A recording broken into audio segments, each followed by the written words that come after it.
Hello guys, welcome back to my channel. Okay, അപ്പോൾ ഇന്നലെ നമ്മൾ SQLനെ കുറിച്ച് പറഞ്ഞ് അത് ഫുള്ള് കംപ്ലീറ്റ് ചെയ്ത് വെച്ചിട്ടുണ്ടായിരുന്നു അല്ലേ. സോ അപ്പോൾ SQL എന്താണെന്നും അതിനെക്കുറിച്ചുള്ളൊരു ബേസിക് ഐഡിയ നിങ്ങൾക്ക് കിട്ടിയിട്ടുണ്ടെന്നും വിശ്വസിക്കുന്നു. ഓക്കെ, അപ്പോൾ ഇന്ന് നമ്മൾ ചെയ്യാൻ പോകുന്നത് ഒരു വൾണറബിൾ ലാബ് സെറ്റ് ചെയ്യാൻ പോവുകയാണ്. ഓക്കെ ഗൈസ്, അപ്പോൾ നമുക്ക് നമ്മുടെ കാലി ലിനക്സിൽ ഈ ഒരു വൾണറബിലിറ്റീസൊക്കെ വെബ്സൈറ്റിൻ്റെ വൾണറബിലിറ്റീസൊക്കെ ടെസ്റ്റ് ചെയ്യാൻ വേണ്ടിയിട്ട്, അതുപോലെ തന്നെ പെൻട്രേഷൻ ടെസ്റ്റിംഗ് ചെയ്യാൻ വേണ്ടിയിട്ട്, ഇതൊക്കെ ചെയ്ത് പ്രാക്ടീസ് ചെയ്യാൻ വേണ്ടിയിട്ട് ലാബ് സെറ്റ് ചെയ്തെടുക്കണം. സോ അപ്പോൾ അതിനായിട്ട് ജസ്റ്റ് ടെർമിനൽ എടുക്കുക, APT അപ്ഡേറ്റ് ആൻഡ് അപ്ഗ്രേഡ് കൊടുക്കുക. അതിനുശേഷം ഗിറ്റ് ഹബിൽ പോയിട്ട് ഒരു വൾ ഹബ് എന്ന് പറയുന്ന ഒരു റെപ്പോസിറ്ററി ഉണ്ട്. സോ അത് ജസ്റ്റ് ക്ലോൺ ചെയ്ത് വെക്കുക. ഞാനിവിടെ ഓൾറെഡി ക്ലോൺ ചെയ്ത് വെച്ചിട്ടുണ്ട്. ഓക്കെ, അപ്പം കമാൻഡ് വരുന്നത് ഗിറ്റ് ക്ലോൺ --- -depth1 എന്ന് കൊടുക്കുക. അതിനുശേഷം ആ ഒരു ലിങ്ക് കൊടുക്കുക, ലിങ്ക് പേസ്റ്റ് ചെയ്യുക. അതിനുശേഷം എൻ്റർ അടിക്കുമ്പോൾ ആ ഒരു റെപ്പോസിറ്ററി നിങ്ങളുടെ ടെർമിനലിലേക്ക് ക്ലോൺ ആവുന്നതായിരിക്കും. സോ അതിനുശേഷം ആ ഒരു റെപ്പോസിറ്ററിയിലേക്ക് കയറുക. ഓക്കെ, സോ അപ്പോൾ അതിനു മുമ്പായിട്ട് നമുക്ക് ഡോക്കർ സെറ്റ് ചെയ്തെടുക്കണം. ഓക്കെ, ഈ ഒരു വൾ ഹബ് എന്ന് പറയുന്ന ഒരു ലാബ് നമുക്ക് വെബ് ഇൻ്റർഫേസിൽ കാണിക്കണമെന്നുണ്ടെങ്കിൽ ഡോക്കറിൻ്റെ സഹായം വേണം. സോ അപ്പോൾ അതിനായിട്ട് നമുക്ക് ഡോക്കർ ഇൻസ്റ്റാൾ ചെയ്യേണ്ടതായിട്ടുണ്ട്. ഓക്കെ ഗൈസ്, അപ്പോൾ ഡോക്കർ ഇൻസ്റ്റാൾ ചെയ്യാൻ വേണ്ടിയിട്ട് നിങ്ങൾ കമാൻഡ് കൊടുക്കുക apt get install docker.io. Okay, ഈ ഒരു കമാൻഡ് കൊടുത്ത് ഡോക്കർ ഇൻസ്റ്റാൾ ചെയ്യുക. ഓക്കെ ഗൈസ്, അപ്പോൾ ഡോക്കർ ഇൻസ്റ്റാൾ ആയിട്ടുണ്ട്. സോ ഇനി അടുത്ത കമാൻഡ് systemctl സ്റ്റാർട്ട് ഡോക്കർ എന്ന് കൊടുക്കുക. ഓക്കെ, ഇത് ചെയ്യുന്നത് എന്താണെന്ന് വെച്ച് കഴിഞ്ഞാൽ നമ്മുടെ സിസ്റ്റത്തിലത് ഡോക്കർ എന്ന സർവീസ് സ്റ്റാർട്ട് ചെയ്യുകയാണ്. ഓക്കെ, അത് എനേബിൾ ചെയ്ത് കൊടുക്കുകയാണ്. സോ ഇനി അടുത്തൊരു കമാൻഡ് എന്ന് പറയുന്നത് systemctl എനേബിൾ ഡോക്കർ എന്ന് കൊടുക്കുക. ഓക്കെ, ഈ ഒരു കമാൻഡ് ചെയ്യുന്നതെന്ന് വെച്ച് കഴിഞ്ഞാൽ എല്ലാ റീബൂട്ടിലും, അതായത് നമ്മുടെ സിസ്റ്റം ഷട്ട് ഡൗൺ ചെയ്തിട്ട് വീണ്ടും റീസ്റ്റാർട്ട് ചെയ്യുമ്പം ഓട്ടോമാറ്റിക്കലി ഈ ഒരു ഡോക്കർ സർവീസ് റീസ്റ്റാർട്ട് ആവാൻ വേണ്ടിയിട്ടാണ്. ഇല്ലെന്നുണ്ടെങ്കിൽ നമ്മൾ വീണ്ടും ആദ്യം തൊട്ട് systemctl സ്റ്റാർട്ട് ഡോക്കർ എന്ന കമാൻഡ് ഓരോ റീസ്റ്റാർട്ട് കഴിയുമ്പോഴും അല്ലെങ്കിൽ ഓരോ ഷട്ട് ഡൗൺ കഴിയുമ്പോഴും നമ്മൾ ചെയ്ത് കൊടുക്കേണ്ടതായിട്ട് വരും. സോ അത് ഓട്ടോമാറ്റിക്കലി റീസ്റ്റാർട്ട് ചെയ്യാൻ വേണ്ടിയിട്ടാണ് ഈ ഒരു കമാൻഡ് കൊടുക്കുക. ഓക്കെ, അടുത്തൊരു കമാൻഡ് എന്ന് പറയുന്നത് systemctl സ്റ്റാറ്റസ് ഡോക്കർ എന്ന് കൊടുക്കുക. ഇത് നമ്മുടെ ആ ഒരു സർവീസിൻ്റെ സ്റ്റാറ്റസ് കാണാൻ വേണ്ടിയിട്ടാണ്. ഇപ്പോൾ നിങ്ങൾക്ക് അവിടെ ഗ്രീൻ കളറിൽ കാണിക്കുന്നുണ്ട്, ആക്റ്റീവ് എന്ന് കാണിക്കുന്നുണ്ട്, അതുപോലെ തന്നെ എനേബിൾഡ് എന്ന് കാണിക്കുന്നുണ്ട്. സോ നമ്മുടെ ഡോക്കർ സർവീസ് കംപ്ലീറ്റ്ലി സെറ്റാണ്, എല്ലാം റെഡിയാണ്. ഇനി അടുത്തായിട്ട് നമുക്ക് ഡോക്കറിൻ്റെ ഒരു പാക്കേജ് കൂടി ഇൻസ്റ്റാൾ ചെയ്യേണ്ടതായിട്ട് വരും. സോ ആ ഒരു പാക്കേജ് ഉണ്ടെങ്കിൽ മാത്രമേ നമുക്ക് ഇത് വർക്കാവുകയുള്ളൂ. ഓക്കെ, ഈ വൾ hub വർക്കാവുകയുള്ളൂ.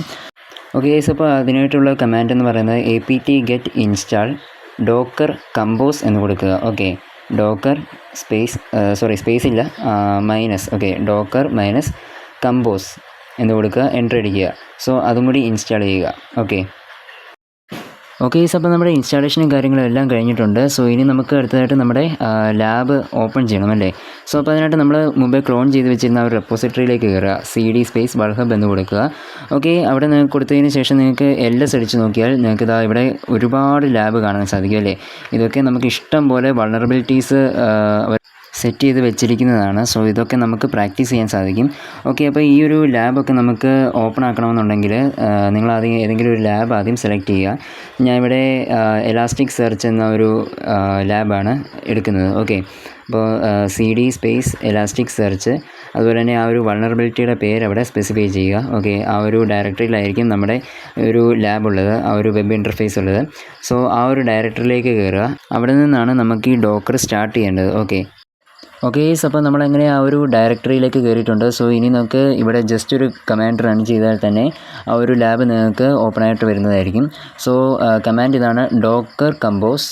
Okay, Docker -compose space up space -d എന്ന് കൊടുക്കുക. Okay, Docker compose up -d. ഈ ഒരു കമാൻഡ് റൺ ചെയ്യുമ്പോൾ ആദ്യം കുറേ ഇൻസ്റ്റാളേഷനും കാര്യങ്ങളൊക്കെ വരുന്നുണ്ടാകും. സോ നമ്മൾ ഫസ്റ്റ് ടൈം ഇത് ഡോക്കർ റൺ ചെയ്യുമ്പോൾ ഒരുപാട് ഇൻസ്റ്റാളേഷനും പുള്ളിങ്ങും എക്സ്ട്രാക്ഷനും ഡൗൺലോഡിങ്ങും കാര്യങ്ങളൊക്കെ ഉണ്ടാകും.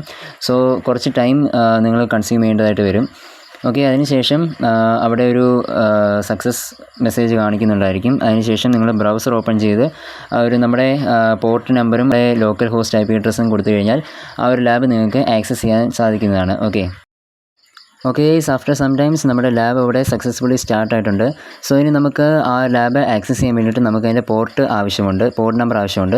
സോ പോർട്ട് നമ്പർ കാണാൻ വേണ്ടിയിട്ട് ഡോക്കർ സ്പേസ് PS എന്ന കമാൻഡ് കൊടുക്കുക. അപ്പോൾ നിങ്ങൾക്ക് അവിടെ ആ ഒരു പോർട്ട് നമ്പർ കാണാൻ സാധിക്കും.